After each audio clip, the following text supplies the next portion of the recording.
حضرت سال بن سعد سے روایت ہے کہ رسول اللہ صلی اللہ علیہ وآلہ وسلم کی خدمت میں ایک شخص حاضر ہوا اور عرض کیا، یا رسول اللہ صلی اللہ علیہ وآلہ وسلم، مجھے ایسا کوئی عمل بتلائیے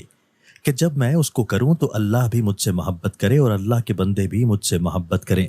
آپ نے فرمایا کہ دنیا کی طرف سے آراز و بے رخی اختیار کر لو تو اللہ تعالیٰ تم سے محبت کرنے لگے گا، اور جو مال و جا لوگوں کے پاس ہے اس سے اعراض و بے رخی اختیار کر لو تو لوگ تم سے محبت کرنے لگیں گے۔ تشریح: زہد اور اس کے ثمرات و برکات۔ زہد کے لغوی معنی کسی چیز سے بے رغبت ہو جانے کے ہیں، اور دین کی خاص اصطلاح میں آخرت کے لیے دنیا کے لذائذ و مرغوبات کی طرف سے بے رغبت ہو جانے اور عیش و تنعم کی زندگی ترک کر دینے کو زہد کہتے ہیں۔ رسول اللہ صلی اللہ علیہ وآلہ وسلم نے اپنے عمل سے بھی اور اپنے ارشادات میں بھی امت کو زہد کی بڑی ترغیب دی ہے، اور اس کے بہت کچھ دنوی اور اخروی ثمرات و برکات بیان فرمائے ہیں۔ یہ واقعہ ہے کہ دنیا کی محبت اور چاہت ہی آدمی سے وہ سارے کام کراتی ہے جن کی وجہ سے وہ خدا کی محبت کے لائق نہیں رہتا۔ اس لیے اللہ کی محبت حاصل کرنے کی راہ یہی ہے کہ دنیا کی چاہت اور رغبت دل میں نہ رہے۔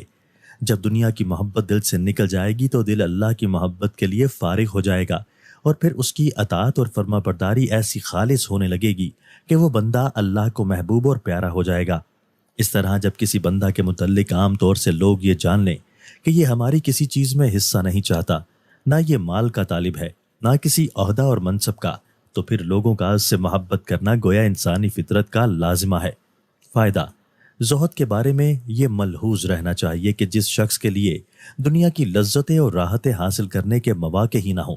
اور اس مجبوری کی وجہ سے وہ دنیا میں عیش نہ کرتا ہو، وہ زاہد نہیں ہے۔ زاہد وہ ہے جس کے لیے دنیا کے عیش و تنعم کے پورے مواقع میسر ہوں، مگر اس کے باوجود وہ اس سے دل نہ لگائے اور مطمئن کی سی زندگی نہ گزارے۔ کسی شخص نے حضرت عبداللہ بن مبارک کو زاہد کہہ کر پکارا۔ انہوں نے فرمایا کہ زاہد تو عمر بن عبدالعزیز تھے کہ خلیفہ وقت ہونے کی وجہ سے دنیا گویا ان کے قدموں میں تھی، لیکن انہوں نے اس سے حصہ نہیں لیا۔